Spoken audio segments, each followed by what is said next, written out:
save some questions too. Thank you, Jeff, for being here. Wonderful. Well, thank you guys for having me here. It's a real privilege to be with you and to hang out a little bit. And one of the things you'll find out about me, I hope, very quickly, is I'm extremely laid back about things. So I like to interact. I don't mind being interrupted generally.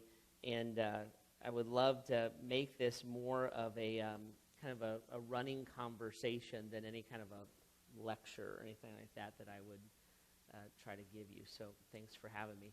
Let me tell you a little bit of my backstory just so that we kind of know where we're coming from. I was raised in a Christian home. My mom and dad were first-generation believers, so my mom and dad accepted Christ or started following Christ. That's probably the way I would say it when they were in their 30s. Probably a year or so after they started following Christ, I had my brother Doug was killed by a drunk driver in a car accident. So my mom and dad's faith, you guys know that old gospel song, The Anchor Holds? I know some people know, depends on what part of the country you're from, if you know that or not. And that was my mom and dad's faith story. Their faith was tested very quickly, and it held. And so they were very simple people. My brother and I are both pastors, so a lot of people assume my dad was a pastor. He wasn't. He was a factory foreman, and my mom was a housewife. But my dad was the head deacon. He was kind of the friend of the pastor, and that's the way we were raised. My dad was always very supportive of our pastor. I am the replacement baby, so I am here because they lost my brother, and so I call myself the blessing. My sisters tease me that I wasn't born with an umbilical cord. I was born with a bungee cord because I'm kind of a proud mama's boy and always was. And grew up the youngest of 5 children and significantly younger than my siblings because of the circumstances. So we grew up in a little church down in southern Ohio, and in that church you couldn't smoke, drink, chew, date girls who do, cheer for Michigan. You couldn't do any of the deadly sins. And that's an Ohio joke. Thank you for laughing, Robert. I appreciate that. And that's kind of the way we were raised. Very legalistic little church. Women could only wear dresses. You wore a suit and tie. Don't even think about having beer battered fish, that kind of stuff. Nothing like that. But I always say you couldn't smoke, drink, or chew, or date girls who do, but you could be a bigot. Right? So it was weird because there were rules, there were things you were allowed to do, and if you grew up in the culture, you knew what you were allowed to do and what you weren't allowed to do. And so that's the way that I grew up, with well-intentioned people who many of them actually loved Jesus. And the thing I'm most grateful for is my pastor actually taught the Bible. He didn't always teach it with grace, but he got the truth across really, really well and strongly and loudly, and so raised like that. When I went to high school and college, I rebelled against that and kind of walked away from my faith, although I went to a Christian high school and to Grace, a Christian college, and so I knew how to turn it on. I knew how to get accepted into a Christian college. I knew how to play the part in a small group and all those kind of things, and did that well. But if you would have looked at my life on the side, nothing about loving Jesus would have defined my life. When I was a junior in college, I started working with some abused kids out in Philadelphia, fell in love with them. First people I ever loved more than myself was those kids. And left there, came back to Grace, wanted to become a social worker. Met Heidi in that process. I would say I accepted Christ the summer between my junior and senior year of college.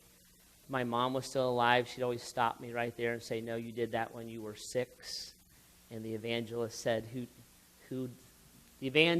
"Who doesn't want to go to hell?" And I was like, "I don't." He didn't ask who wants to follow Jesus. It's a very different question. And so I wanted to follow Jesus and surrender my life to Christ. Met Heidi. God was preparing us to go and be social workers in inner city Philadelphia.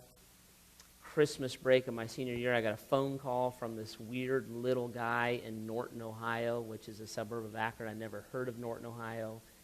He said, hey, why don't you come up here and be my youth pastor? I didn't even know really what a youth pastor was. I never had one growing up. So I went to the church that had a bunch of broken down, messed up people who kind of dragged their messed up lives to Jesus. And I got to know them, and I realized, oh, this is social work for Jesus. I can do this. And so we did. So in 1993, we went to Norton, Ohio, which is Akron, Ohio. And I've been there ever since. I only had one job my whole life. And I was a youth pastor for years. Started what we call a campus of our church 15 years ago, and became the senior pastor 7 or 8 years ago. So that's been our story a little bit. When we were in youth ministry, while I was in youth ministry, I experienced a phenomenon in which the youth ministry was thriving. We actually were in a healthy church, so this wasn't our church's fault per se, but the youth ministry was thriving, and we would graduate all these kids from youth ministry, and they would leave the church. And so as a youth pastor, I was just kind of tormented by this, like what can we do? And I'd talk to the kids, and they would say, the youth ministry made sense to us.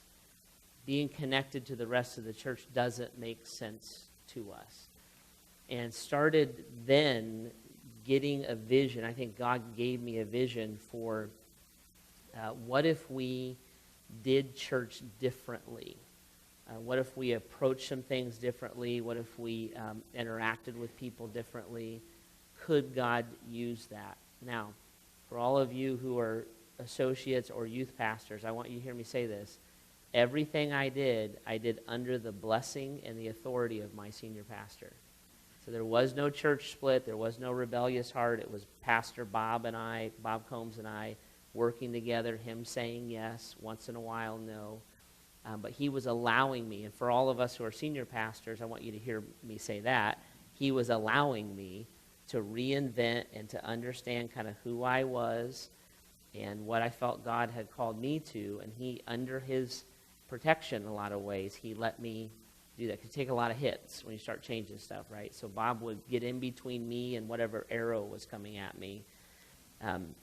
Once I became a senior pastor, I took over the church from Bob about 6 months after I did. I went into his office. I apologized to him. I said, I'm really sorry. He goes, for what? I said, for everything I put you through when I was your youth pastor. Like, now I understand how miserable I made your life. I didn't quite get it before. But we started to implement this vision and do the hard work of figuring it out, defining it down, working it through. And God has blessed that over the years. Now, as we go, if you want to ask questions about that vision and how that plays out in Akron, I'll be glad to answer those for you. But what I tried to do for our time here today was I tried to think through and process through not what my vision is or was, but how we came to that and how we came to it and the processes that we went through implementing it. And it's 22 years later. Right? So when you look at Grace, you're looking at decades of thought and work of implementing those things. So don't look at a matured and maturing vision and think, well, if I just make a couple of decisions, that's going to happen, right? But working through that process, I think it can help us all. Okay? So I want to do that with you. Did you guys get handouts? Yeah, you did. Okay. So I did it kind of simple for you, and we'll just talk as we go through here, and I want you to interrupt me as we go. If you have a question, I'd love to, like I said, kind of just talk back and forth with that, okay? So how do you create and implement vision in the local church? That's the big question. And I wanted to start with defining. Anybody else need a handout? Anybody get one? Okay. So let's just define what a visionary leader is. This is my definition. There's better ones, but this is the one I work off of. A visionary leader is one who believes something for someone that they do not yet believe for themselves. Someone who believes something for someone that they do not yet believe for themselves. And guys, in my view, this is what a pastor does. So in my view, I understand all the biblical definitions and ramifications of what being a pastor elder is, but a huge part of what a pastor does, we do not help people maintain where they're at, right? We do not facilitate their unhealthy life. We would look at a person and say, man, I believe God could change your marriage. I believe for you that you could overcome this addiction. I believe for you that you could come out of this sin, right? And what motivates a pastor to get involved in somebody's life is the visionary leadership part of who we are. That we would look and say, I believe for you that God can do something in your life, and you're discouraged or you're lost or you just don't know, and you just don't believe that for yourself yet. But I believe it for you, right? I was hanging out. There's this neat girl. She's 21, just accepted Christ a couple months ago. I was talking to her Sunday after church and her fiance. And this is how this played out for her. She came to the church. I was teaching on forgiveness. I said to her, I said publicly, I do not accept the equation that there's such a thing as a no-win situation with God. I don't believe that's God math, so I don't accept the equation.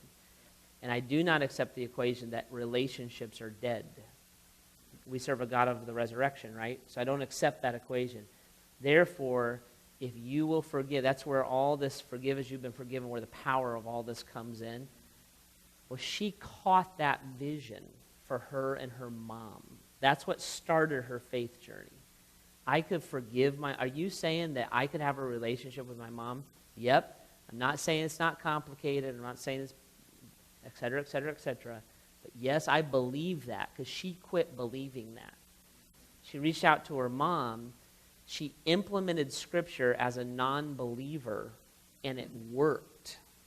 And that caused her to start seeking after God. If that works, then this works. By the way, a little side note. Baby boomers, generally, when you're interacting with a baby boomer, they'll say this, generally. They'll say, prove to me what's true, and I'll accept it as true. Prove your answers. A millennial, a 20-something, does not think like that. What they will say is, show me what works, and I will accept it as truth. Okay, which, by the way, deeply affects the way that you preach. So she's an example of that. We showed her what works. God's word actually works, right? And she then accepted Christ as truth. It's a fascinating thing to watch happen. But you guys would do that all the time. That's why we got into ministry. So this definition is important to me because when we think about vision, a lot of times we'll read the visionaries, right? We'll read Stanley or we'll read Tim Keller or whoever. We'll read the visionaries and we'll think, well, I'm not like that. And I would argue back and say, actually, I think you are. If you signed up for ministry, that's what motivated you, that you would look at people who do not have a view yet of what God could do, and you're going to believe that for them, and then you're going to be motivated to take them to that. So when we talk about vision, then we're going to talk about it mostly corporately, but that's the DNA of it. It's just simply seeing and believing that God can do something, and I'm going to interact with it in that way.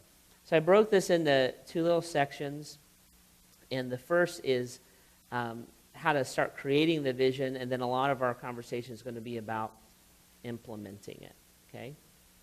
So when you talk about how to create vision for you, your church, and your community, let me just say this. Everything starts with spending time with the Lord, seeking His calling and His direction. Okay? So when I was starting to dream and think about what to do with Grace, because I knew that there was an opportunity for me that Bob was giving me to start implementing this. I'll never forget, I went up to Canada, and my friend has a cabin up there. And I just started I wanted to be still and quiet with the Lord and get away from the distractions. And the first question was, God, put into me, give me a dream, give me a thought. Give me we would often say a calling, right? Let me understand what you're calling me to. Now, God had narrowed that a little bit. I felt very called to stay in Akron. I didn't feel called to go anywhere else. I had a couple of opportunities in front of me. I was trying to sort that through. And I was asking the Lord to interact with me on an individual way, to let me know what that calling was. To help narrow that down for me, what I will do is I will think and I will dream. I could get out of my backpack right now a little journal. It is always with me because I'll get an idea or hear somebody say something. I'll start scribbling it. Then I started to interact with other visionaries, whether it was through their books or whether it was listening. Back then it was to their tapes. You had to take a Walkman with you wherever you went, right? But I started listening to other people express their visions. And as they started to put words to it, and as they started to talk about how that unfolded, the vision of what I was asking God to reveal to me started to make sense to me. And so I'm that kind of a person. I need to see it. I especially need to hear it. And I need to experience a little bit. And I started walking away from other ministries that I was investigating or other books that I would read, and I started saying things like, God, would you do that for me? Would you let me be a part of that? I was sitting in a meeting one time with kind of the pillars of the church I was a youth pastor in, and they started telling stories about how God showed up in these critical times. Bob told a story about signing a mortgage for the church when the interest rates were 18% in 1981, and how he said my hand trembled. A guy named Dwight Stair, who was a layperson in our church, told a story. He predated Bob, and he told the story of how he had left the house one night and was going to vote to close the church.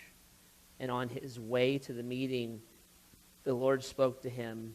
He did not cast that vote. Bob Kilmes came, and 40 years later, it's a very different history.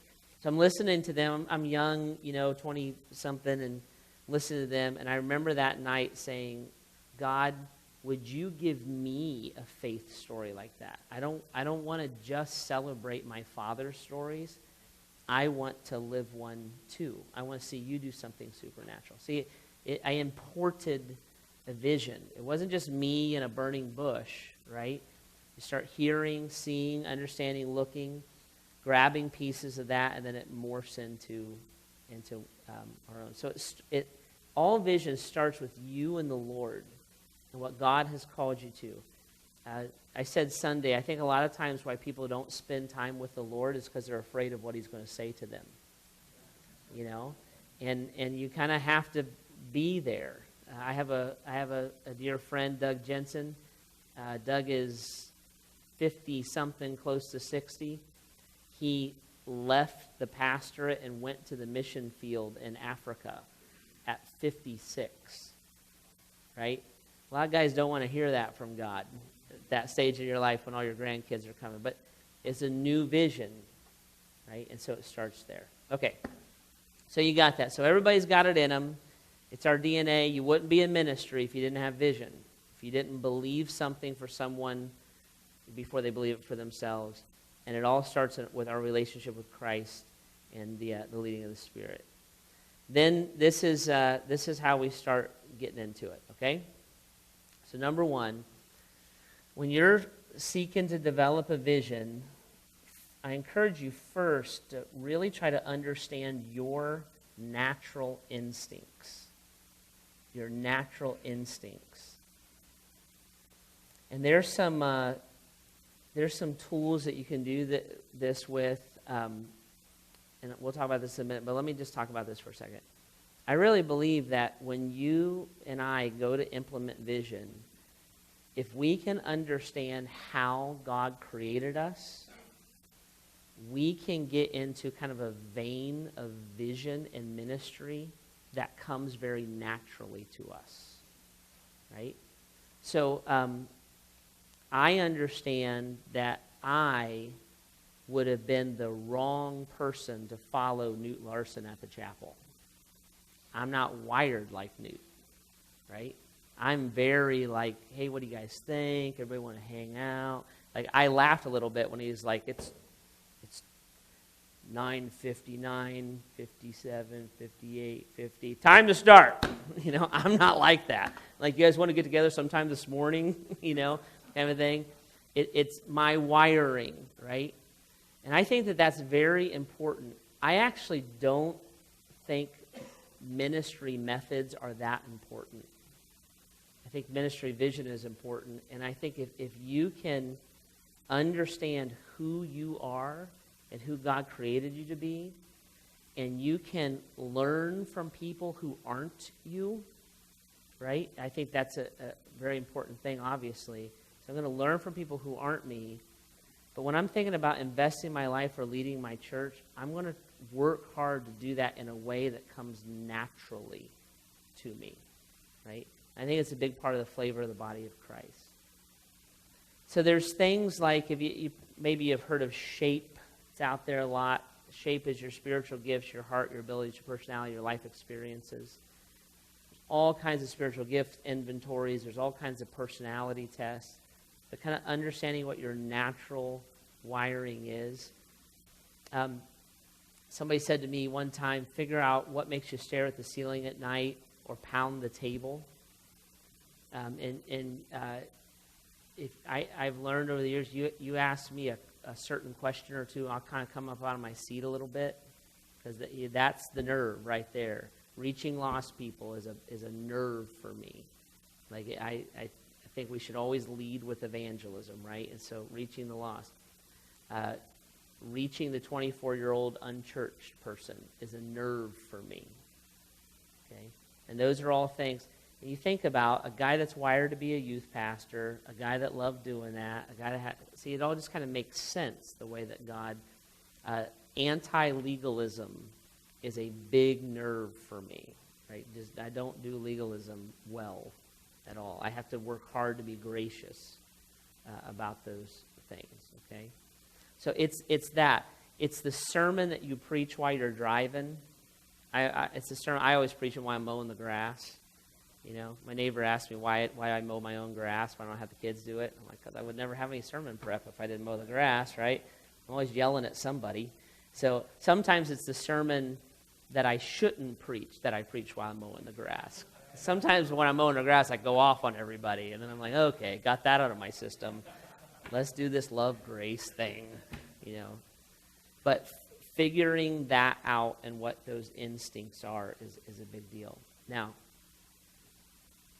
you're going to get a lot of pressure to do things a certain way. And we're going to talk later on about how to communicate this. If you listen to my early sermons, I sounded like a mixture between Newt Larson, Billy Graham, and Chuck Swindoll. Like in my little twangy voice that I have, right? I would copy. And then I went to a church with Pastor Bob Combs, who, if you went to Wikipedia and it said pastor, probably have his picture right there. Just this great lover of people, cares about everybody. Mercy gifts are through the roof. My mercy gifts don't even show up on my spiritual gift inventory, kind of thing. So then I was comparing myself to him. I'm like, well, I guess I have to do this like Bob did this, right? Then I went through the competitive phase of my life, where when God was blessing somebody else, it would make me jealous and mad. So I would grab their programs and try to implement them because I needed to catch them, right? Finally, I'm not even sure I could tell you exactly when it was. I think the Lord kind of knocked this out of me. Finally, along the way, I became comfortable in my own skin and realized that God uniquely and wonderfully made me. And he has uniquely and wonderfully given me a vision to believe something for someone else that they don't yet believe for themselves, right? And then that will play out corporately. So I really encourage you guys, if God has called you to ministry, sometimes we and I get them too, by the way. We get these inferiority complexes, or we get the I'm old. I'm starting to feel that I was the sharp young guy for a long time. I'm just not anymore. I'm the old guy now, right? Which is a weird dynamic. I don't get invited to any of the next generation. Every time there was a round table for what the young people thought, I always got the invitation. They never invite me to any of them anymore. And it hurts. It's painful. I'm serious. I hate those people. But anyways, right? But God has made you, and taking the time to discover that is a huge thing, and taking the time to rest in it, to know that God has equipped you to do what he's going to call you to do. It's a big deal. Does that make sense? Right.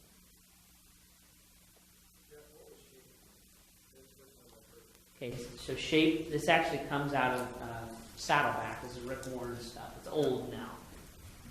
Spiritual gifts is the S. The H is your heart, or we say your passions. A is ability. What are you good at? P is personality. And E is your experiences, your life experiences. Okay. Spiritual gifts, heart, ability, personality, life experiences. If you Google shape or being shape, it'll come up all over the place. And there's shape tests, there's books on shape. We actually have we call it a discovery group process. It's not a conversation, but it's how we help people. We disciple people in their relationship with Christ and their relationship with the church simultaneously. And there's some reasons why that we do that. But at the end of that process, we'll actually take every person who goes through it through shape. And then you can take them to that inventory, and then as a pastor, you can sit down and do a shape interview. It's a great way to assimilate people into the work of the church. Okay? All right. Secondly, when you're creating a vision for yourself and your community and your church, second one, learn the culture and the needs of the culture you are doing ministry in.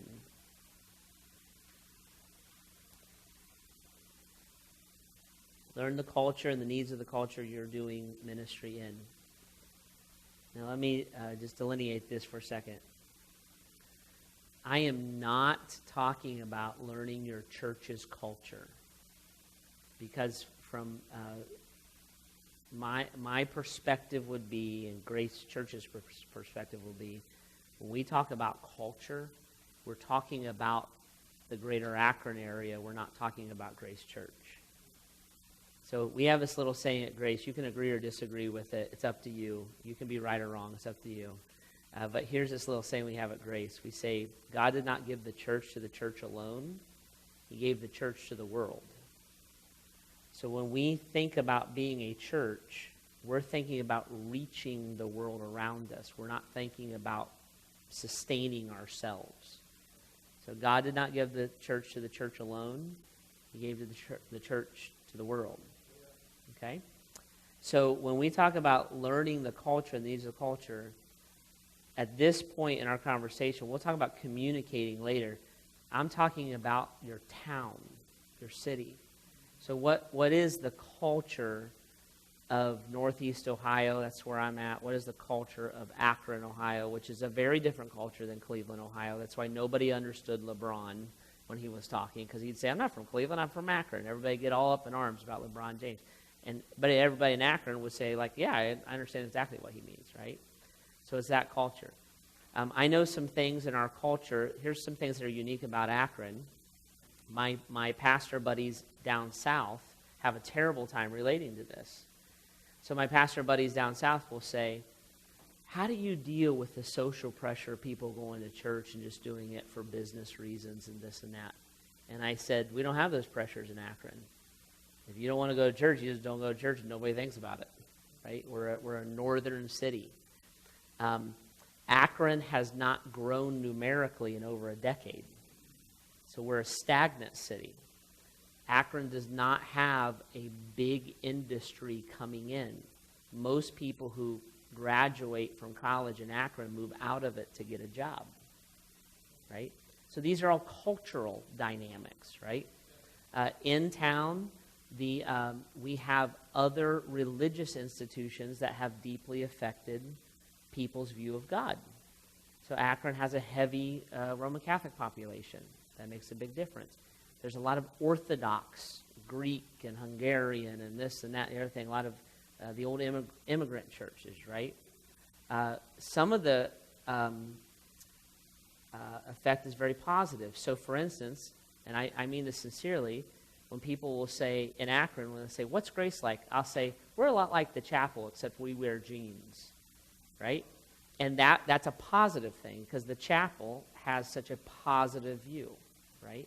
I'm like, yeah, we're like that. We just wear jeans. We have a band, right? There's another church in town. I'm not going to say its name, but Newt would know it. It was one of the temple churches, and that affected the way, especially the minority community, viewed God and the church in Akron, right? And so all those things are dynamics in Akron right now. All the way down to in Bath, Akron has no metroplex. Akron is a mid-sized city surrounded by smaller to mid-sized cities, and all of those mid-sized cities surrounded Akron have very, very distinct personalities. So Norton and Barberton do not interact with each other, even though they're right next to each other and need each other's resources desperately. You would never call a Norton person, say, well, aren't you just from Barberton? No, I'm from Norton, right? So when we go to reach those communities, we have to reach them in very distinct ways, et cetera, et cetera, et cetera, et cetera, et cetera, okay? Now what we call this is exegeting your culture.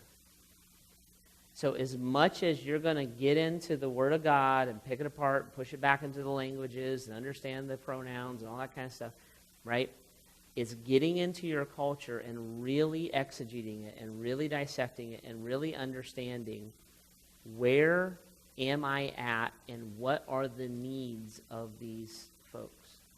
When we pay more attention to the church than we do the culture, what happens is we bring things to the culture that the church likes, thinking it's going to reach the culture, right? And it just does. It never works. So we just had a Third Day in town in Akron. I love Third Day, great band. There's no unbeliever that's going to go to that. They don't know who Third Day is. They don't care. They don't know who Jeff Bogue is. They don't care. They don't know Mark Lowry. They don't care, right? And so if we pay $1 gazillion to have Mark Lowry come in as an outreach event, it's going to be church folks that show up. We found at Grace, we had a big event called Judgment House, did it for years. I shut Judgment House down when it was still drawing over 10,000 people to it. We shut it down because it had become a Christian entertainment event and no longer an outreach event, which is how it started. Okay? So understanding that and understanding this is where I am, what are the unique needs, what are the nuances of those needs, what's unique about the area that I'm in, and before we form a vision, we need to understand the vision that God would want us to have for this culture that we're in. Okay, where are they lacking Christ? What is instead of looking and saying, this is what I want to do with my church, if we change that question a little bit and said, what does God want to do for this city? That's why my church is in it, right? So it just shifts the conversation a little bit. And as the leader, now we don't have our congregation with us yet, so we're going to get to that. But as the leader, that's where I'm going to want to start. Is what's missing, who's not being reached. When I just had lunch with Tim Armstrong, who's the new senior at the chapel, Joe Coffey, who's a pastor of another church in town. We're all friends. And it's fascinating. We're all very committed to never competing with each other. Because we would look and say, I'm not going to copy the chapel. I'm not the chapel. I'm not wired to be the chapel. I'm not going to copy Christ Community Church. I'm not wired like that. I live in a different town than that, right? I'm not going to copy Andy Stanley. I'm not in suburban Atlanta, right? I'm going to learn from all those kind of things. I'm going to ask, and my pastor buddies and I are looking and saying, what does the greater Akron area need? How can we be a part of that? What could we do? So it's not what do I want to do, but what does God want to do for the city and exegeting the culture. Make sense? So questions about that? Your normal, everyday church member, though, who's pretty legalistic in your pews, your seats, or whatever, to buy into the culture of the community instead of the culture of the church. In other words, how do you handle the backlash of you shut down Judgment House? Well, I had a lot of security with me at the time. So some of this we'll walk through more in detail, but 90% of it is communicate. Taking the time broadly, and then over coffee with that friend, and then over coffee with that enemy, right? And just looking and expressing your heart and why and how. And a bunch of it is, what are we going to put in its place? So I love this saying, don't go from something, go to something. So I'm not going to just kill it to get away from it. We're gonna shut it down so we can go to this over here, and doing that. One of the best ways that I found to do this is to take them to the area of need. So if we have, for instance, we helped to build the only sex trafficking safe house in Ohio. We've got to be a part of that in a big way. So one of the ways that I help get skeptical people into that, because it's very hard to look at someone and say, do you know most prostitutes aren't prostitutes? Most prostitutes are sex slaves, right? And that's a very weird thought. But when you have a pimp and you're not allowed to not sell your body, you're not a prostitute, you're a sex slave, right? Some prostitutes are prostitutes. But in Akron, where it's all illegal and a lot of it's for drugs and so we'll actually take people down and meet the prostitutes. So we'll let them kind of engage that new vision, kind of touch it, feel it. And it's amazing what the vision that they'll come back with. They just never thought about it or were a part of it before. Every once in a while, you get that stubborn folk that's just not going to move, and you have to move without them. But to me, that's a last resort thing. But we've done that. We've done that many times. But it's not an easy decision. But we will move on without people. We'll lose people in that process. It's a great question. To find out your breakdown of your culture that you're in? Yeah, so there's something as quick and broad as the census. So whatever the latest census is, you can see the demographic moves, and you can, etc. Your local chamber of commerce, your local school system, it depends on the culture you're in a little bit. If you're more of an urban culture, you can go down to your city missions, you can go down to your YMCAs. If you're in a smaller setting, you would be, maybe some of you do this already, but maybe some of you don't. You might be shocked how quick your mayor will take a breakfast with you. When you were saying, I want to bring a bunch of volunteers to bear on something. One of the little sayings we have at Grace a lot is we say this: if servanthood is beneath you, leadership is above you. If servanthood is beneath you, leadership is above you. So when we've gone to our respective cities in our area, to the mayor or whoever they appoint, and say, yeah, we're actually here for we're going to do pretty soon the Barberton Cleanup Day. It's amazing how that opens up relationships, and then you can get in and out and say, hey, what's on your mind, Mr. Mayor, Mr. Councilman, Mrs., whoever.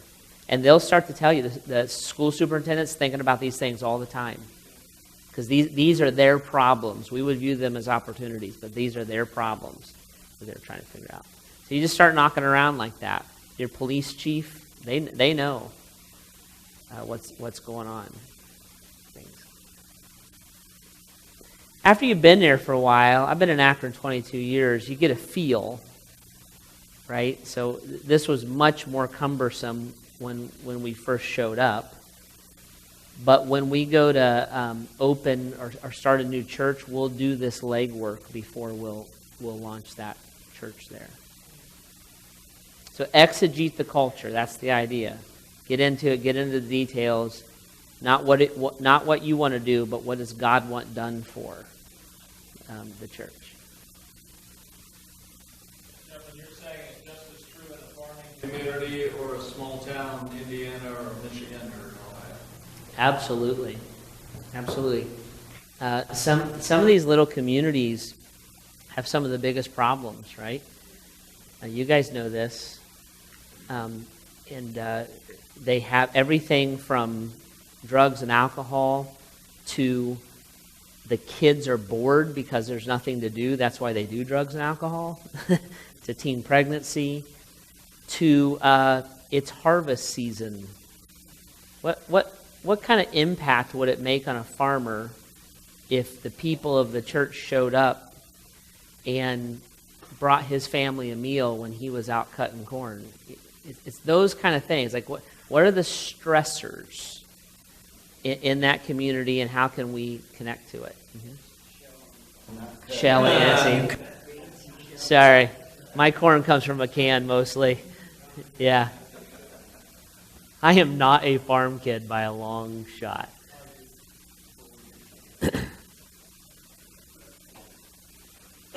That makes sense. Like it's just finding that need and bringing yourself, maybe at first, or the people of God to bear on it. Those relationships will open up, and then you'll find the big needs, that can come around.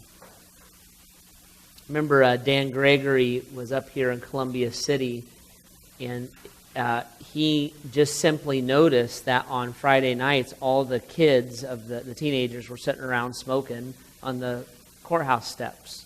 There's nothing to do, right? I mean, maybe up to Fort Wayne, kind of stuck here. And so his people bought and opened up a old church building, one of the downtown kind of churches that nobody was using anymore. They bought it for cheap, cleared out the pews, opened up and they created a rec center. And so all those kids then hung out and smoked at his building, but it created these relationships. And that's all he was doing. He exegeted the culture, saw something there. Those kids, you get to know them, you get to know your parents, all of a sudden you're involved in their marriages, all of a sudden, it's as deep as you want to go, right?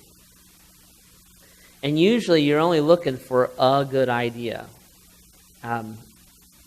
It's not, I never get excited about anybody who revs up people and says, we're going to go save this city. We are going to change this world. And I sit there and I'm like, you're not. I mean, come on.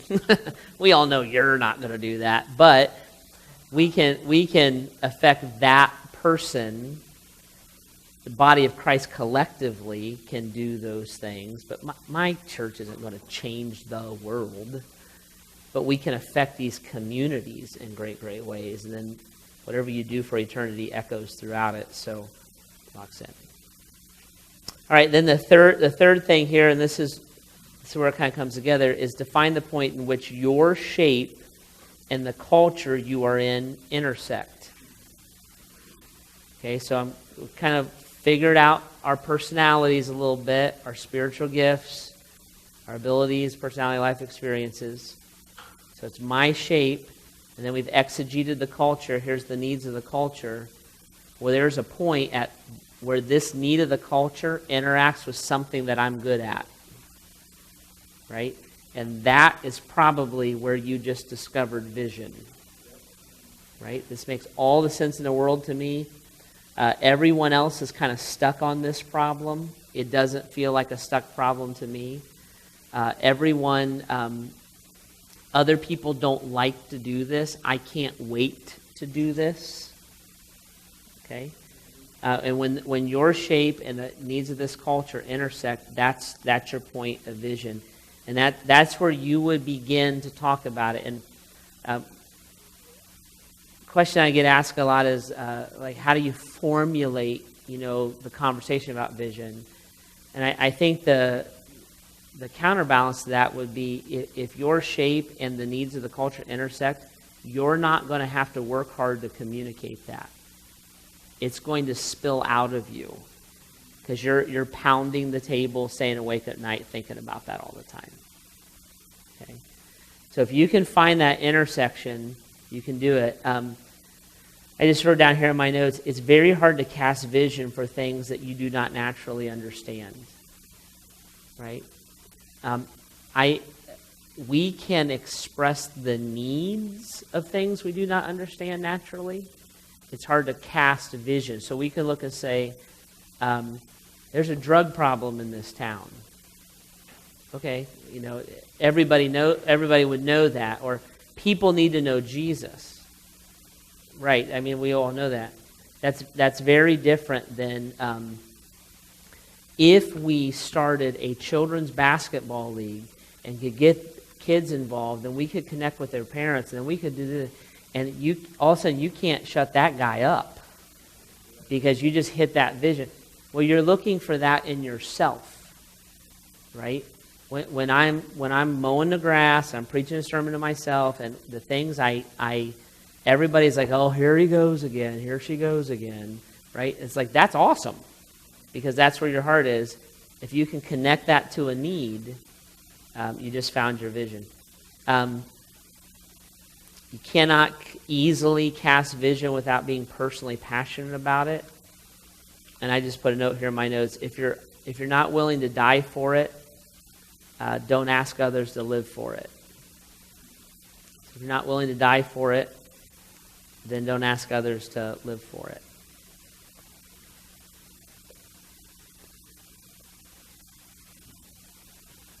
So when we went to, and I just want to put a little skin on it for you. So in 15, 16 years ago, when we went to start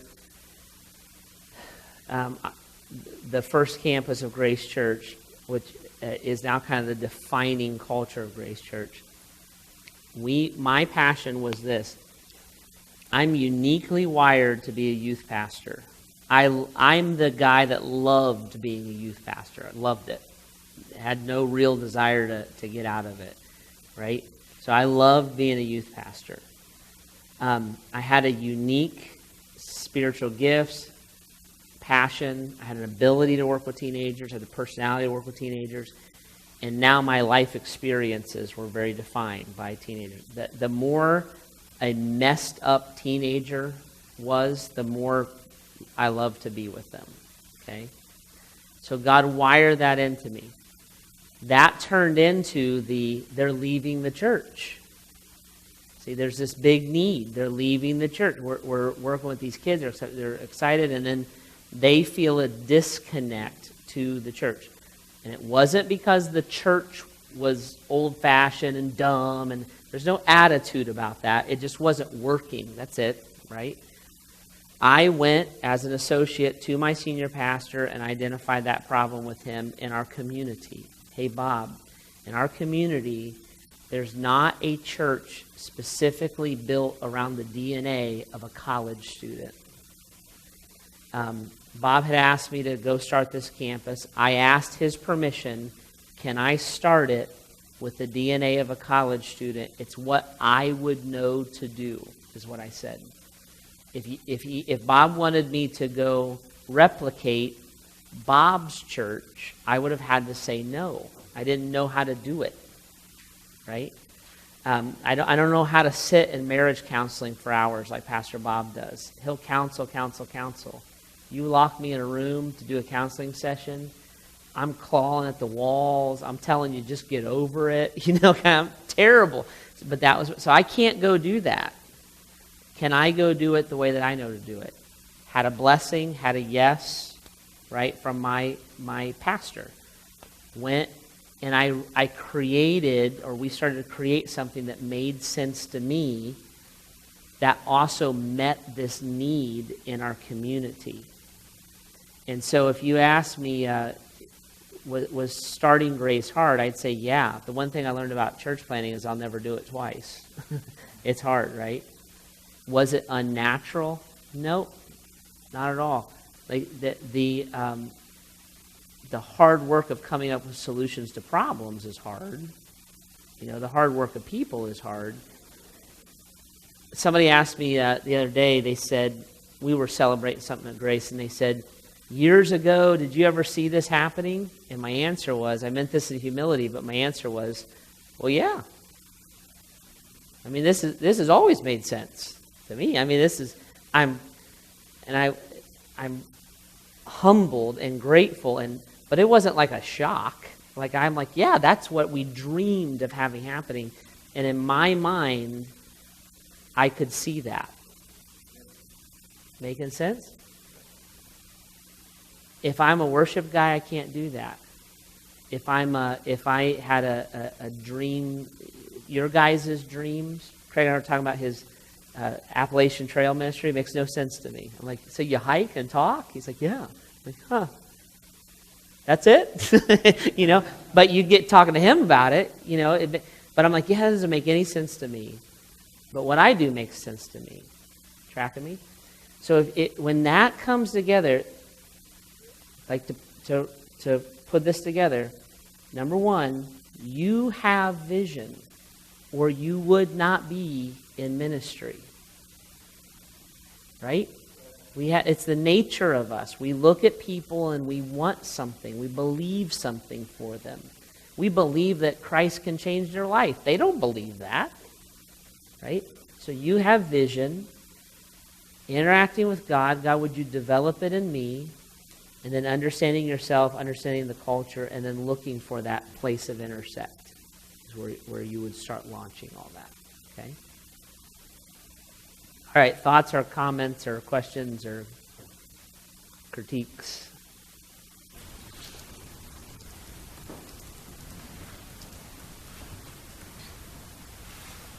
Yes, sir. We want to be personal, who we are. How do we keep that in a biblical frame of reference? That is one of the guiding principles that we attach who we are, because that's what we share in common as far as our ministry. Mm-hmm. Well, we don't use the Bible much at our church. I use a lot of Oprah, a lot of things like that, a lot of Larson. Yeah, he's leaving the room. So I would pull that back into this. I like to say that the Holy Spirit most often sounds like the Bible. So when I'm going in and I'm looking at Scripture, I'm looking at the mandates of the church. One of the things we did at Grace when we were kind of reinventing is we tried to pull the church down to its biblical minimums. So we looked and said, well, what is a church? Right? Not how do we do church. It's a very different question, but what is a church? And so we would land on things like, the deity of Jesus. The church is Jesus. The church is the called out people of Christ. Our church has to be led and directed by elders. We believe in the inerrant, authoritative, complete Word of God. So we are a bibliocentric church. We're going to teach the Bible only, etc. And we are going to have a passion for the lost. We are going to have a passion for each other. We call it biblical community at Grace Church. And so what I found in my investigative stuff before we started Grace was this. Every healthy church basically has the exact same elements in it because we're all building it off the same book. So every healthy church is going to teach the Bible. They're not all going to exegete the Scripture verse by verse, but they're going to teach the Bible unapologetically, authoritatively, and with grace, right? So God's Word says it, therefore. Every healthy church is going to be zeroed in on Christ as the center point. So we said we like to put the lights on Jesus and lift him high, right? Every healthy church is going to have a heart for the lost. They're going to have a global view of their heart for the lost, because we're going to look at Jerusalem, Judea, Samaria, and the uttermost.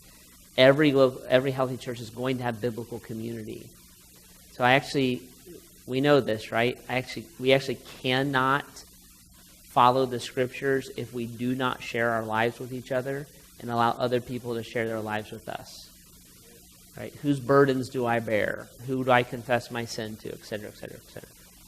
So that's what we would do, is we pulled all of that down and said, on these foundations, what else can we do? So do we have to have a building? Do we have to do music a certain way? Do we have to get dressed up? It was little questions like, can women be ushers? That was a big question in our church. Like, can a woman pass the plate? I'm like, I'm pretty sure she can't, right? Et cetera, et cetera, et cetera. Do you have to have Sunday school? Is that a biblical mandate? Do you have to disciple from the pulpit? Or can you instruct, lead, inspire, and hand discipleship over to your lay leaders in a biblical community? We were asking those kind of questions. And we ask those all the time. And we found that when we got down to that bare minimum, there was a lot of room for us to be creative in reaching the 24-year-old unchurched person. Okay? Now, if you come to Grace, it's going to sound a little weird.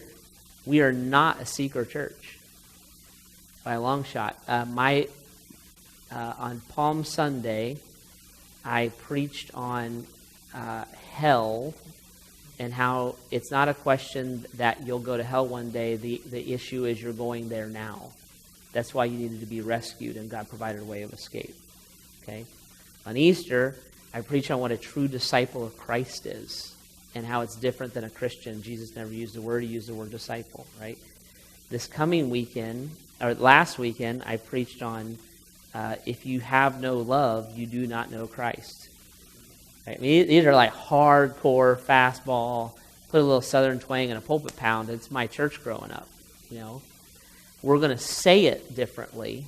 I'm going to talk a lot like this, and we're going to laugh a lot in the process. But we're not a seeker church.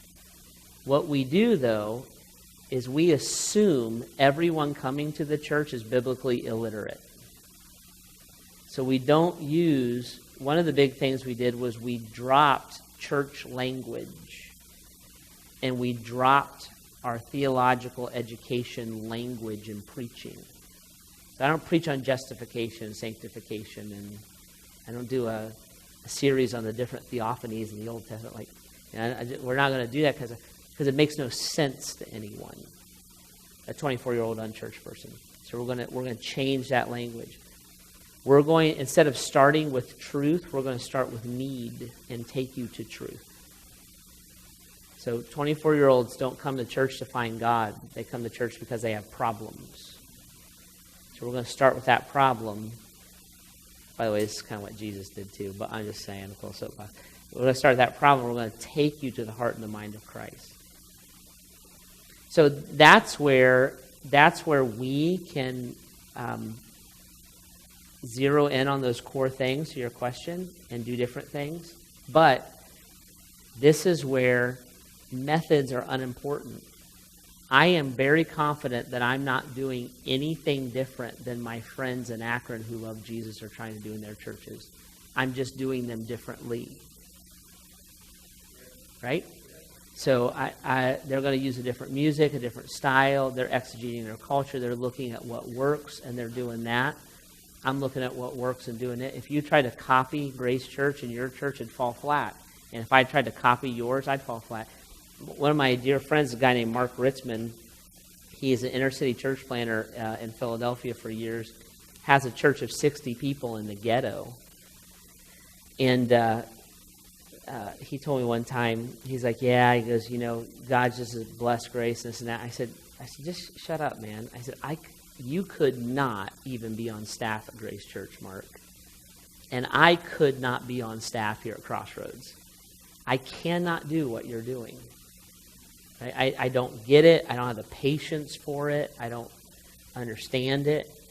You have a vision. You are implementing that vision. A church of 60 in the ghetto, by the way, is a huge church. God has, but I said, you've grown. He picked up with 20 people. I said, you've tripled your church in 5 years. I haven't done that. See? So we can work off the same things, and then we're going to apply all these different methods, right? You know what song he sang when we got up for worship? I don't even know it, but it's a Bible camp VBS song of the books of the Bible. That was their worship song, because the folks didn't even know the books of the Bible. Now, if I did that, it'd be ridiculous. But for him, it's kind of a brilliant move if you think about it. You know, making sense? So it's all whatever vision God's given you. Don't worry about the methods. Methods are just ideas, but everything from God's word and God's heart. Okay. Newt, should I keep going? Or how, I'm not sure how this... Okay. All right. So let's start talking about how to implement this a little bit. And this is where it'll get... probably where the rubber starts hitting the road a little bit.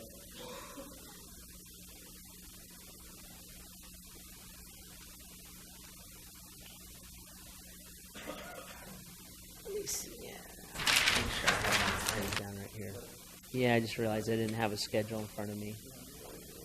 Am I hungry? I'm hungry. My wife has me on this diet. I'm dying. My wife is a world-class athlete. She's amazing, an amazing lady. She's brilliant. She's beautiful, and she's into CrossFit. You guys know anything about CrossFit? So she's actually in her age range. She's actually one of the top CrossFit athletes in the world. And then there's me. And so she came to me the other day. She goes, "Hey, you want to go on this diet with me?" I said, "Are you calling me fat?" She goes, "I didn't say it out loud." So I'm on this diet. I'm like hungry all the time. But we will survive. It's good for me. Okay. When we talk about implementing vision, and now this is, you are getting a vision in your heart and in your mind, understanding the needs of the community, finding out where that intersects. Now you're coming to the group of people that you're leading who may or may not have that vision yet. And so we're going to talk about how to start implementing that personally and then corporately. But when we start this, number one thing, communicate. You cannot over-communicate.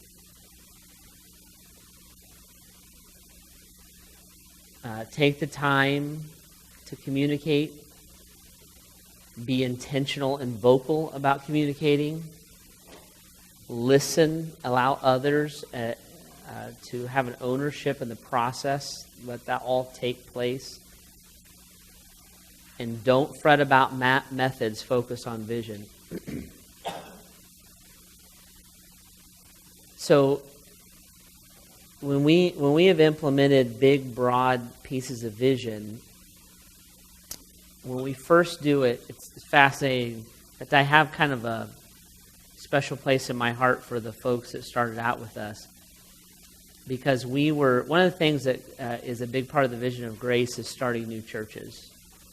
So I remember the first Sunday that we had public services, I stood up in front of this congregation of 100 people, and I said, I believe God's called us to be a movement, and we're going to start churches, and it's going to be exciting. And they looked at me, and they're like, "Yeah, we don't even know our way to our nurseries yet." Like then the roof was leaking on the sound system. If it rained, you had to cover the sound. Like the sound guy had to kind of be like under a sheet of plastic running and they're like, "You're going to do what?" I'm like, "Yeah, you're not going to believe it. It's going to be incredible." And they're like, You're a diphthong. You know, it was just like amazing. And we would talk and talk and talk and talk and talk about that process. And I'm always grateful for those folks because they kind of followed having no idea what I was talking about, right? And I didn't really either. I just had an idea at that point. Well, then as we went to start our first, we call them campuses, but you should think of them as a church plant. This would be a better way to think of them. And as we went to start our first campuses, well, that whole process, we're going to do what? We're going to do this. We're going to do it where? We're going to do it how? And then realizing that I've communicated that to a leadership team 50 times more than I've communicated it to a congregation, which is 50 times more than I've communicated it to all the people who just sit in the chairs. And so going back, it feels like a rehash, but realizing me mentioning it once or twice on a Sunday does not mean that they actually understand what we're getting ourselves into. So are people leaving? No, they're not leaving, they're multiplying. So are we taking over other churches? No, they're partnering with us. Are we, right? It's on and on and on and on and on and on and on. And especially at the beginning of vision, one of the things that I'm no good at being patient, no good at all at being patient. The Lord has to help me with it. Taking the time to let people marinate in what you're saying.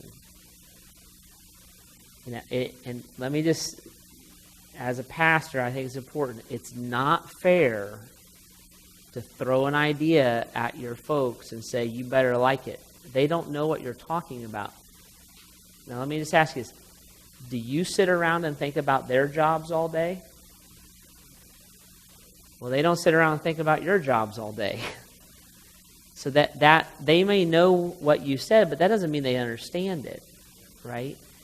And so taking the time and maybe even having a plan, kind of depends on how you're wired, and it depends on how big of a group of people you're talking about. But letting people think about it and own it and understand it and ask the questions and allow that ownership to take place over time. Now, I put in my notes, don't fret about the methods, focus on the vision. For many of us, when we think about vision, we actually are thinking about methods. Okay? I'll tell you a story. It's actually in the Living Naked book, so now you don't need to buy it. I'll tell you a story. Just save you $10. So one of our big passions at Grace is to reach the inner cities. And Cleveland is 30 minutes up the road, 25 minutes up the road from us, and it's a spiritual desert for the most part, especially in the cities. So we've been praying and thinking, wanting to go up there, and it was a big passion of ours. And a guy came to our church and met him, phenomenal guy. Actually, he's one of my dearest friends now, and asked me out to lunch. And so we went to lunch and started having a talk. He said, "Would you just tell me about the vision and the passion of Grace Church, trying to decide if I should be here or not?" So I did. Talked about planting churches, talked about the inner city. As soon as I said inner city, man, that was his nerve. He just lit up like that. He goes, "Where at?" I said, "Well, Cleveland, really." This was before LeBron James went to the Heat.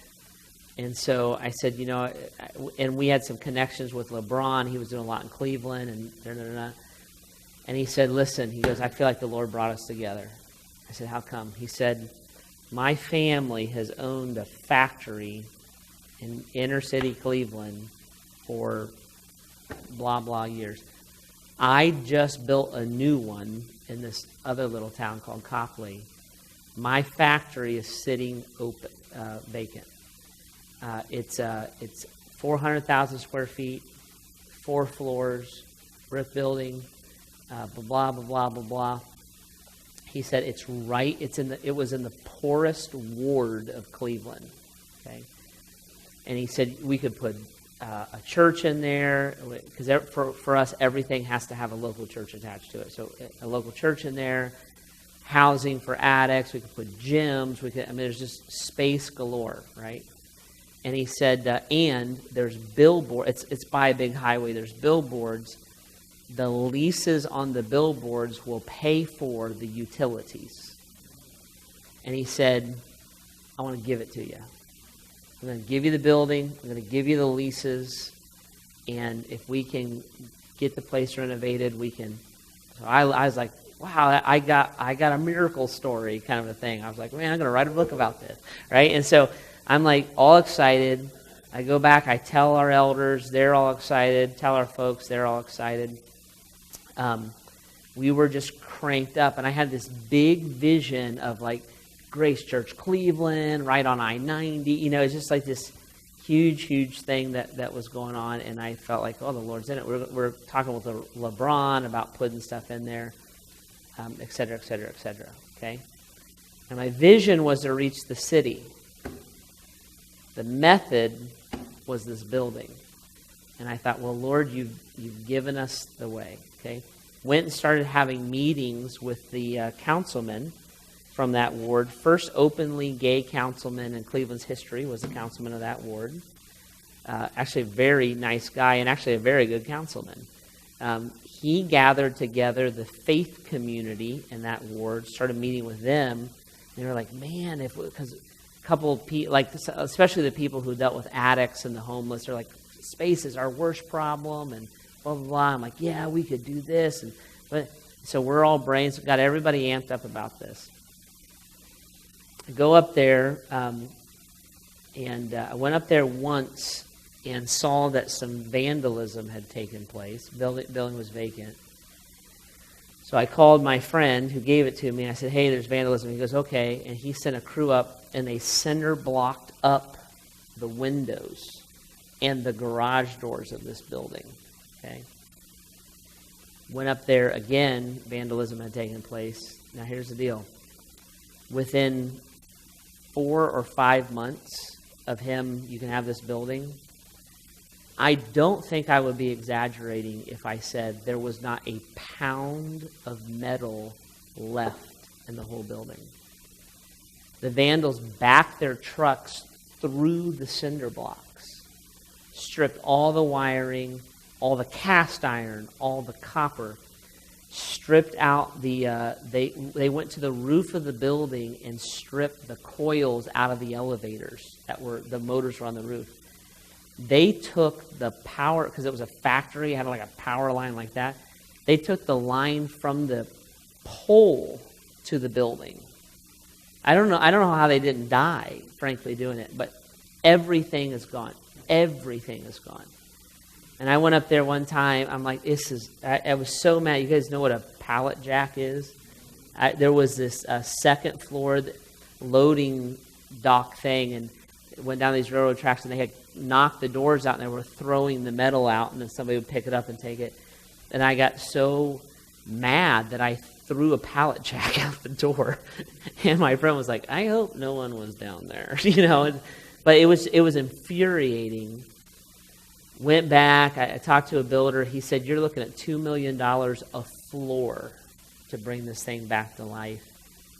Ruined the community, destroyed itself, destroyed its own. It's a big problem in the inner cities. Finally, we sold the building for the brick, and it's torn down and gone. Now, the folks, and me too, we looked at that and thought, our dream is dead. Right? But what's the problem? Is that true? How come? Yeah. That building wasn't the vision. That building was the method. So what I realize is God probably saved us from a mess, because I realized I had this grandiose idea of being the champion of the inner city. We're going to go save Cleveland. And I realized, oh, Lord, we should be a servant to the inner city. So we changed our whole strategy and started finding existing inner city ministries, biblical-based, local church involved, which is kind of a criteria for us. Ministries that often struggled for volunteers and resources. we went to them. I would go to them with a couple of our guys. We went to them, and I'd ask them to explain their vision. They would. And then we would say, would you allow us to come under your leadership and your vision?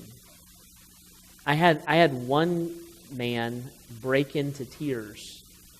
He said, no one has ever asked us that before. They always said, they would always come and tell us what they could do for us.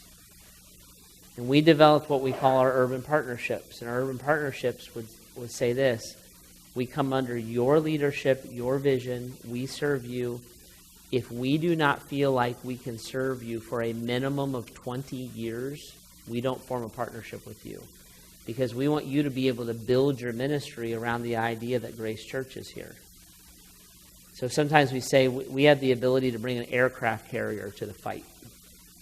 And we want you to think of our resources as your resources, our people as your people.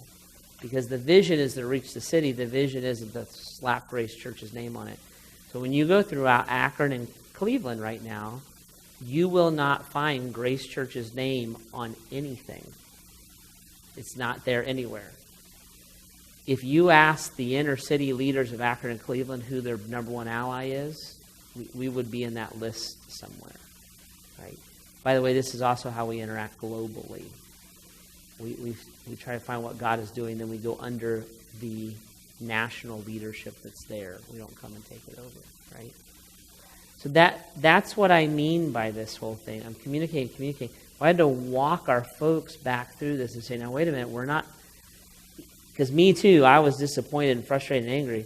Like we didn't commit to a building. We committed to a vision. God probably put us on a healthier path by letting this building be destroyed. Now, as a leader, I have to lead my folks over here and communicate why the best news that ever happened to us is our building got ripped down. That's not an easy win.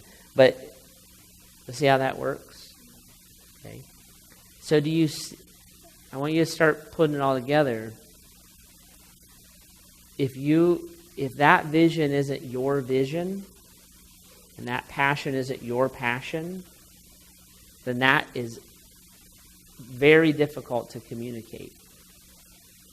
If it's your vision and your passion, then you're going to find a way to make that happen. Right? Because we always do what we want to do. That's what we wind up work. It disappeared like that. My natural instinct would be to start questioning my vision, and how do you deal with those second thoughts? So that patiently, I mean, that's for sure, right? I mean, it was incredibly disappointing. It made me angry and very disappointed. But I think even for me, pulling back and kind of going back to my relationship with the Lord and saying, Lord, what did you actually ask me to do? You didn't ask me to open up a building. That's just what I thought of. I thought the Lord gave us the building, and I still think that. So why did it get destroyed? Why did God let that happen? I don't know. I wanted him to go Old Testament on some people, right? And open up some ground somewhere. But you have to reset with the Lord and kind of redetermine what it is.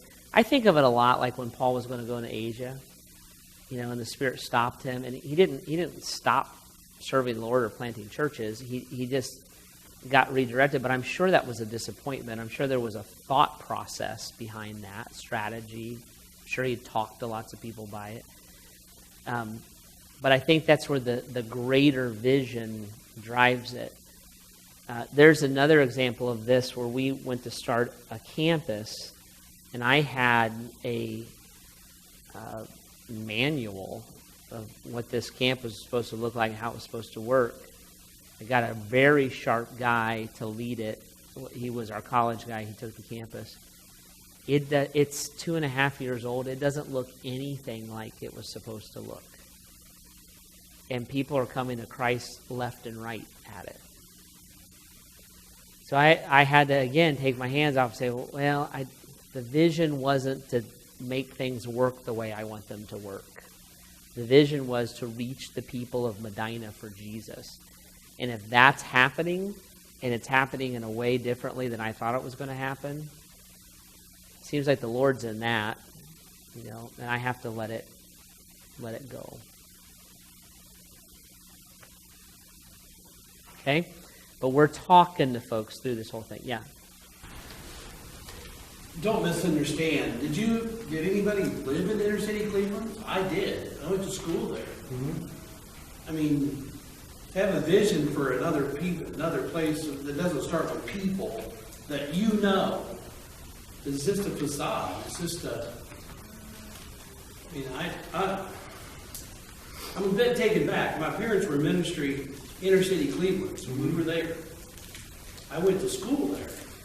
It has to start with people that need Jesus. I'm a little unclear with what, are you saying that it has to start with the people that are there reaching the people that need Jesus, or? When you start with a vision, it has to start with a person that's been impacted by that need, that great need of inner city Cleveland. There's a desperate need. Yeah. And I appreciate you saying the building was the method, and that kind of fell away, or the Lord took that away. But yeah, I would push back just a smidget on that, because I would generally agree with you. Like when we have a new idea or a new vision at Grace, usually the first question is who can lead it, and let's not go until we have somebody to lead it.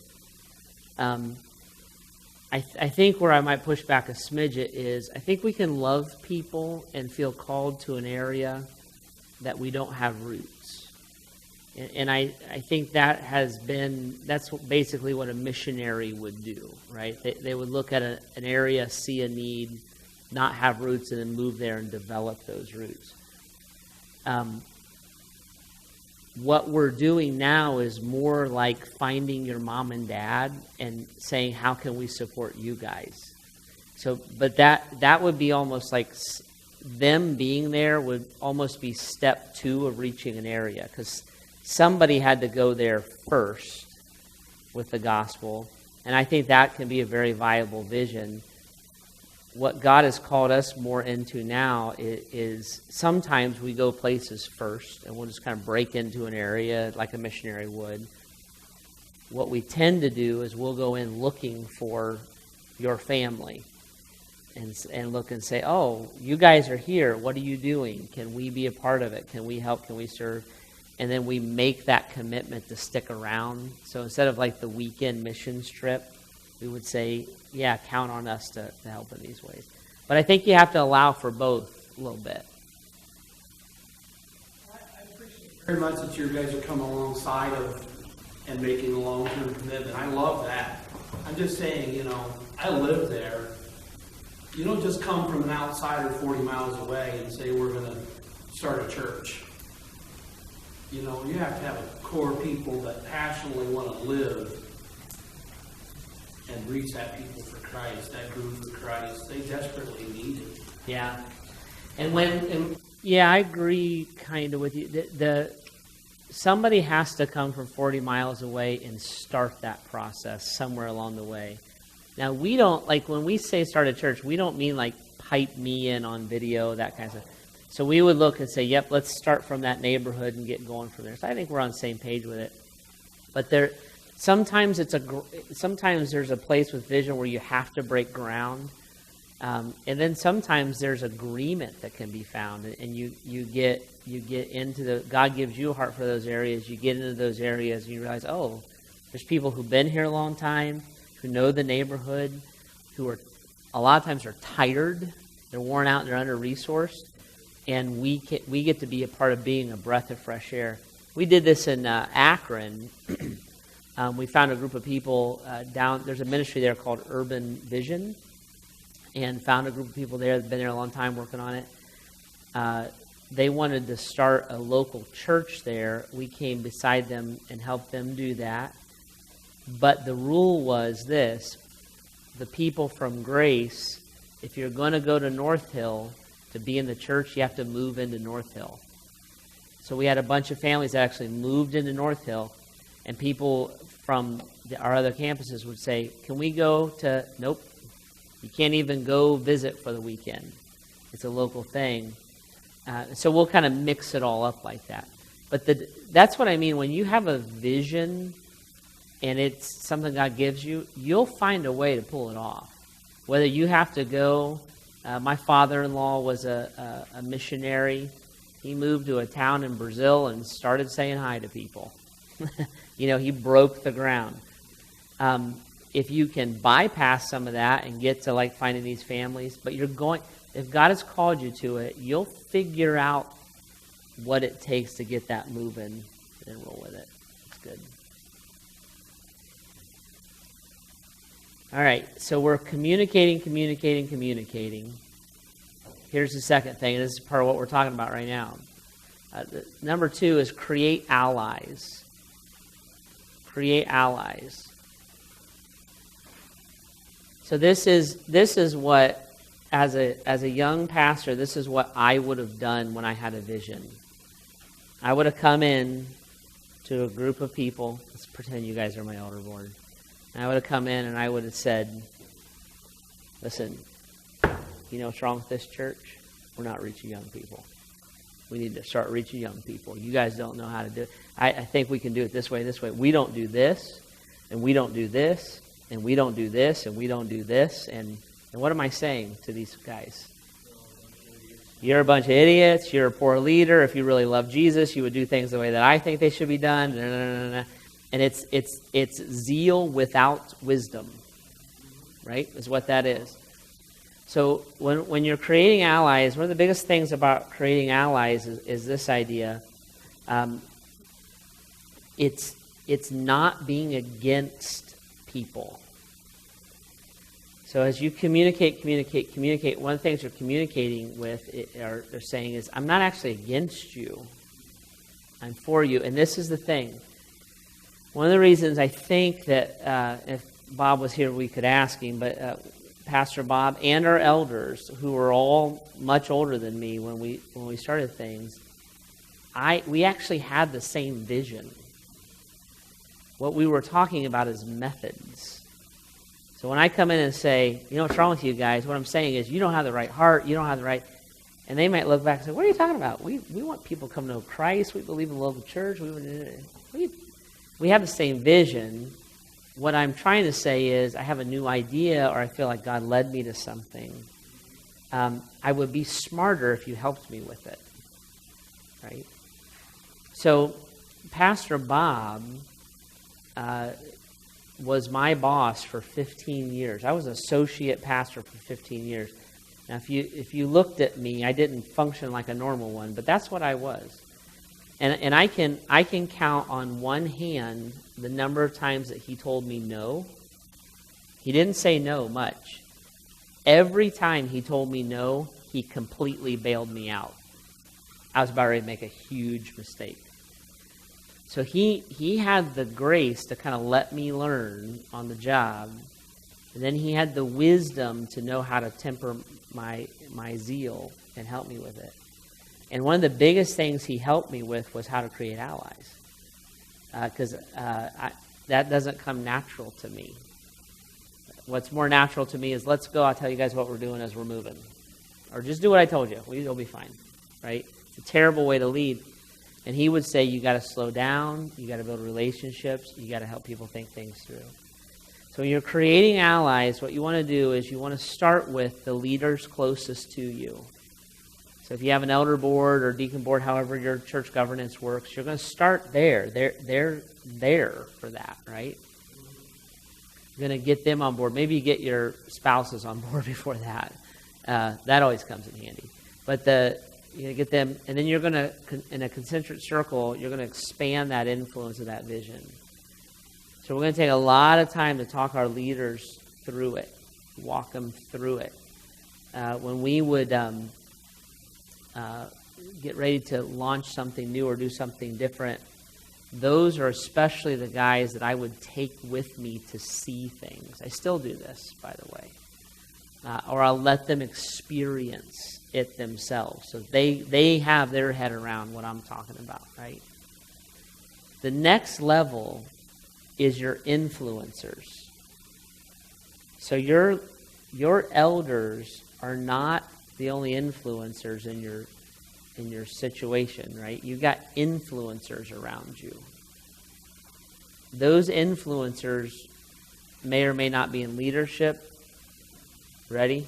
They may or may not love Jesus. But they may be the voice that dominates whatever ministry you're working in. My brother is a pastor, and he taught me when I was going to the youth ministry. He said, you personally should always disciple the senior high boys in your youth group. And he said, don't look for the most spiritually minded ones. Look for the biggest influencers.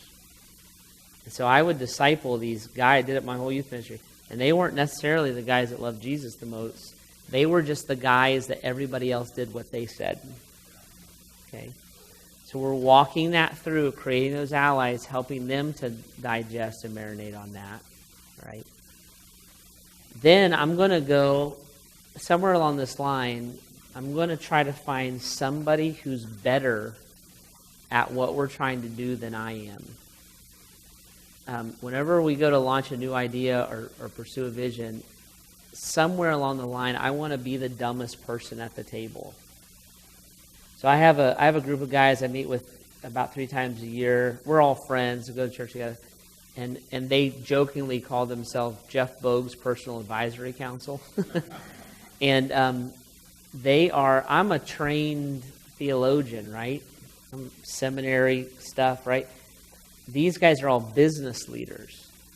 So I don't think structure management naturally. I don't have training in it. They do.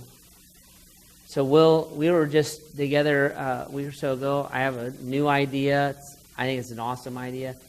And I said, how would we do this? Right? If we were going to do this, how would we communicate this? And they'll start piping in. I'm the dumbest guy. They start talking to each other. They forget I'm in the room. Yeah, they'll refer to me in the third person. You know what Jeff ought to do? I'm like, I'm sitting right here, you know. And they'll start going back and forth. Well, I'm just grabbing this stuff that makes sense. And I want to be in that situation. I had a friend one time tell me, and I don't think this is unique to him, he said, whenever possible, you need to have an environment where you're the youngest and the dumbest guy in the room. And I've tried to do that throughout ministry. Okay. And then I said this, we talked about this some, take them to see it. We felt, it's a long story, I won't tell it, but we felt kind of called to go to Chad, Africa, is a place where our church would pour in a lot of global effort because of some amazing things that are happening there. Well, I went to Chad to see it. I came back. I'm all excited and passionate, feel called by God to be tied to Chad. And our folks are like, do you spell it with a T? What you know, like what are you talking? They never, who's heard of Chad, Africa? Nobody's heard of Chad, Africa. So we started taking trips over. And we'll start taking, in 2-3 years later, all the right people have been there, seen it, have the same passion. But they literally have no idea what I'm talking about. So I have to let them experience, understand it. And then I wrote in my notes, and don't be afraid to import vision or methods for things. Yes?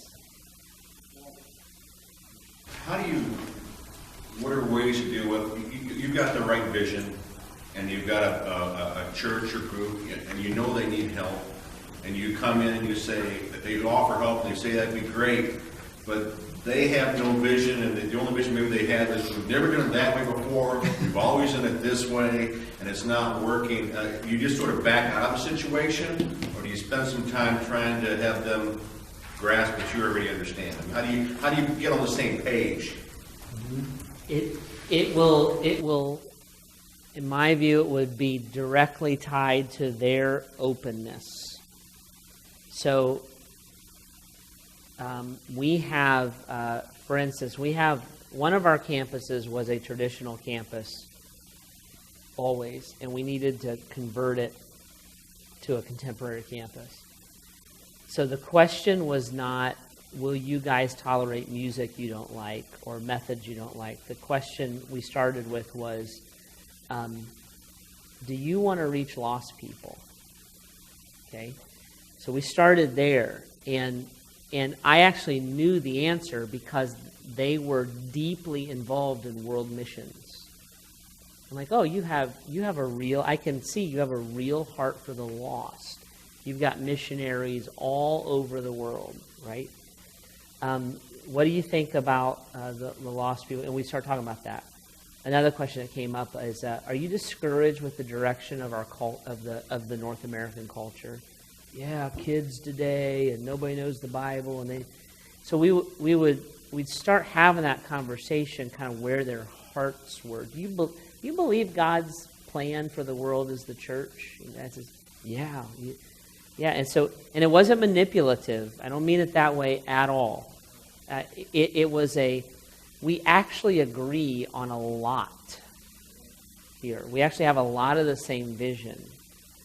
That over time then, and conversation, that led into, will you let me reach the young people? We would love the young people to come here. Why don't you think they come? Well, and they start self-diagnosing. Well, they don't like the music. Okay. We may have some ideas they're proven ideas of how to reach young people. Would you let me do that? And you know what boiled down? This is months later, right? This is not a meeting.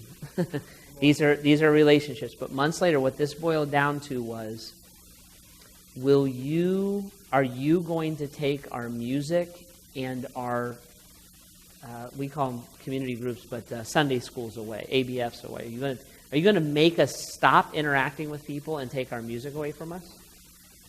And when I was able to look at them and say, no, by the way, I think that is a incredibly dishonorable thing to do to people who have built the church, sacrificed for the church, bled for the church. I think it's a jerk move to go in and rip everything they've ever known away. So I said, no, I won't do that. I don't want to do that. Will you guys have service at 9 a.m. and let us have the 10:30 and the 11:30 slots and let me put the drums in? And we found what they were saying was, we were taught to follow and obey and worship God in a certain way. Can you let us keep doing that? Yeah. We all loved the lost. We all wanted to reach young people. I needed a different way to do it. Right?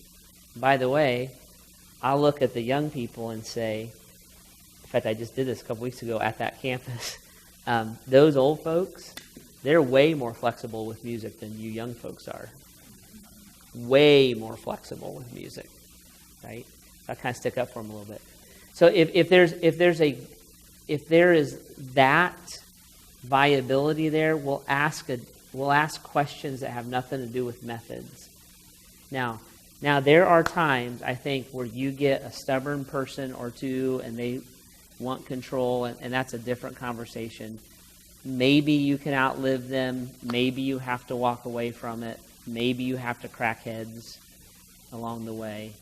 But we're going to try to not start there. We're going to try to start with kind of what's really on your heart, and realize that, yeah, we actually are in total agreement with that.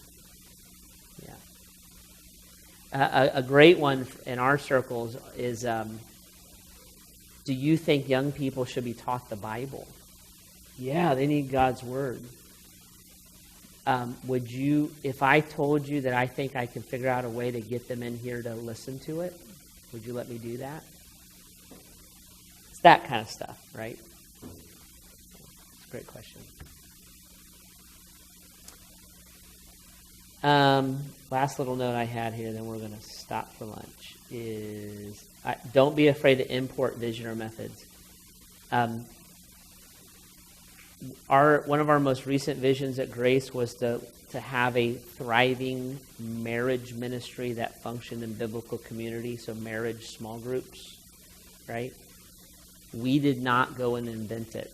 We went and imported a method from a place called the Great Commandment Network. Dr. David Ferguson is a friend of mine. Okay, so we don't invent everything from scratch. There are oftentimes methods that have been built around vision that are very similar to yours, and you can totally skip the hard stuff because you agree with vision, and like they wrote everything about it. You're like, yep. So I don't want you to be, I don't want anybody to ever be afraid of that. But there's times that we can do that and we get vision from other folks. Okay. 2 minutes. Any questions so far about what we talked about? Yes. This is the question in the back of my head the whole time. You just said one of our recent visions, plural, and I'm curious at what point do people have vision fatigue? Because every time there's an announcement for something, there's vision for that thing, there's vision in the sermon, there's vision for the overall church. Obviously, they need to submit to one another in some way, but how do you deal with vision fatigue or visions not trampling over top of one another? So another talk for another day would be church structure. And in church structure, one of the things that we really have to avoid is what we call siloing. The youth ministry does this, the women do this. So at Grace, we work very hard to break silos. So our vision is very synchronized. So the vision for the marriage ministry isn't for marriage ministry, it's for a new expression of biblical community. So our folks wouldn't see it as this brand new rollout. They would see it as another variety of biblical community that they could be a part of. Expressions, then part of the bigger version of we want to be the kind of church body that God has called us to be. Yes. Okay. Yeah.